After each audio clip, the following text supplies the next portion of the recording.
ప్రేమకుమారి మాది భుజభుజ నెల్లూరు గ్రామము. అక్కడ నేను 36 సంవత్సరాలుగా కాపురం ఉంటున్నాను. 1998 సంవత్సరంలో మాకు వెంకయ్య గారు మాకు స్థలం ఇచ్చారు.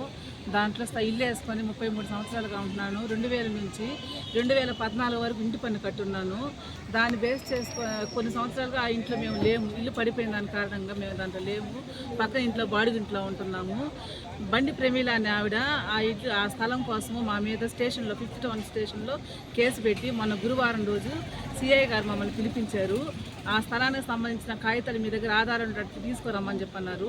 శుక్రవారం రోజు ఆ కాగితాలు తీసుకొని మేము అక్కడికి వెళ్ళినప్పుడు సార్ ఆ కాగితాలు చూసి ఇవి దేనికి పనికి వస్తాయి, దేనికి పనికి రావు, ఇది టిష్యూ పేపర్తో సమాజం, వాటిని ఏమంటే గుద్ద దూడిసి పడేసేదానికి పనికి వస్తాయి కానీ అని చెప్పి పలు విధమైన దుర్భాషలు మాట్లాడి అసభ్యకరంగా ఆడవాళ్ళని చెప్పని కూడా అనుకోకుండా ఈవిడ మా అమ్మగారు ఈవిడిని కూడా పెద్ద ఆవిడని కూడా అనుకోకుండా ఈమెను ఏమంటే ఏమి ఆపవే, ఏంది నీ సోది, ఏంది నీ మాటలు అని చెప్పిన పెద్ద ఆవిడని కూడా అనుకోకుండా ఆమెను ఎట్లా పడితే అట్లా నోటికి వచ్చినట్టుగా వసే తసే లంజలు అన్నట్టుగా ఎట్లా పడితే అట్లా నోటికి వచ్చినట్టు దుర్భాషణ మాట్లాడారు సిఐ గారు.